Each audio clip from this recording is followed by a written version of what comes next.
Ogiimaa Nadjiwon, saying hello to the community after a very hectic week where we were in the arms of a ice storm which lasted a little bit longer than anyone expected.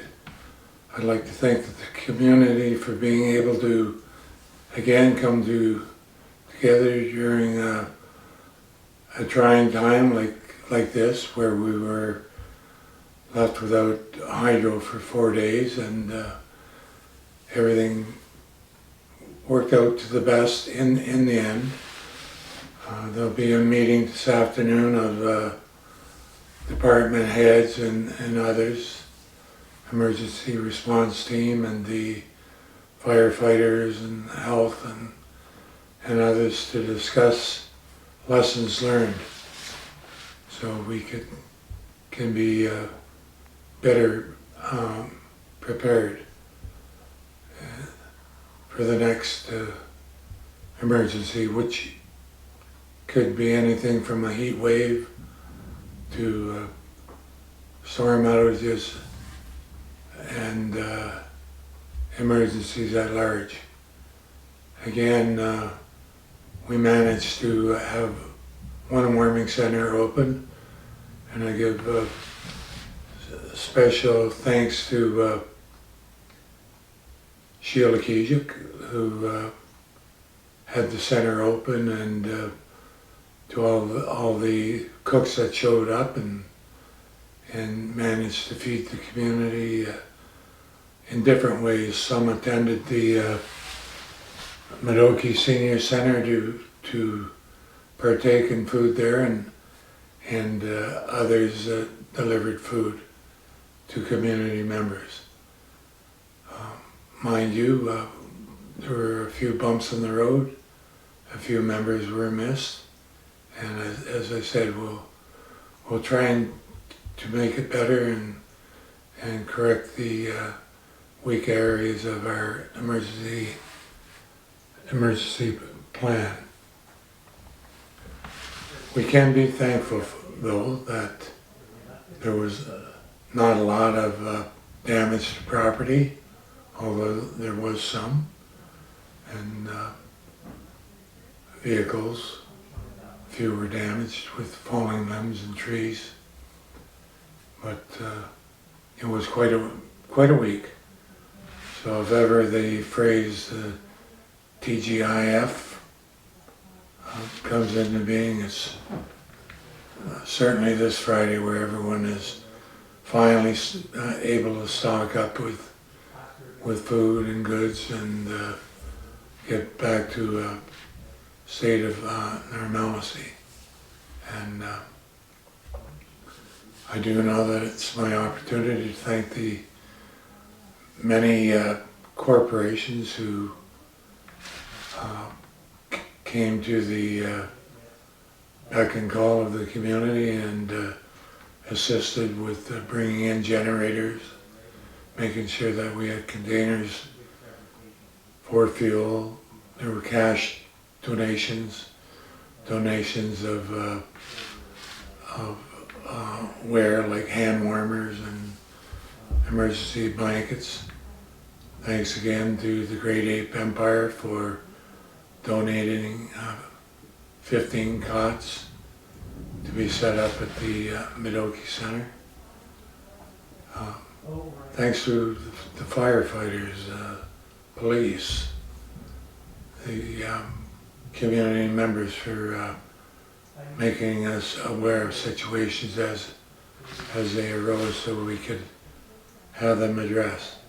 It was total community effort, and it needs to be, because we need the capacity to address situations as they arise, whether it be flooded basements or houses without heat and mobility issues of the occupants.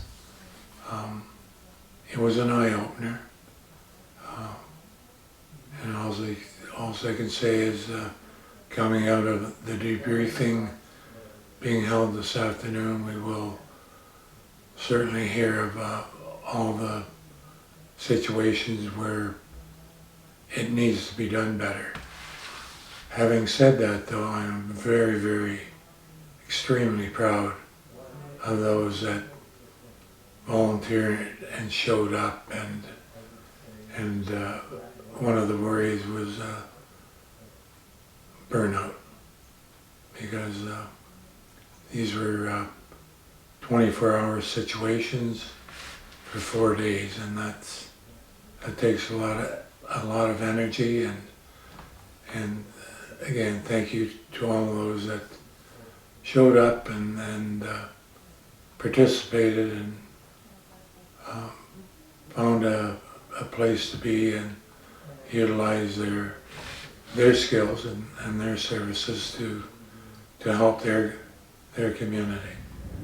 It was very uplifting, and I think if nothing else, that the amount of community participation was extremely uplifting.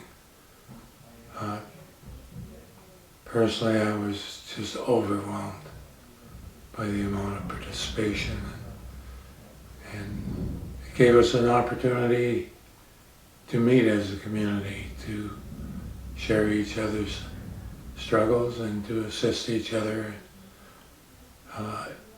every day, which began early and ended late. So I won't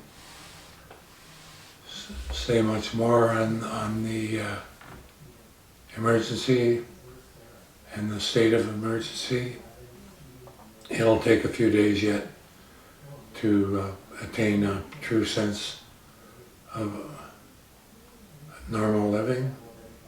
I do realize the hardship of having food spoil in freezers and refrigerators, shingles being ripped off a roof, an instance of a big limb landing on a house. And I feel for those members, and hope that we helped us as much as that time allotted. Thank you, thank you, thank you.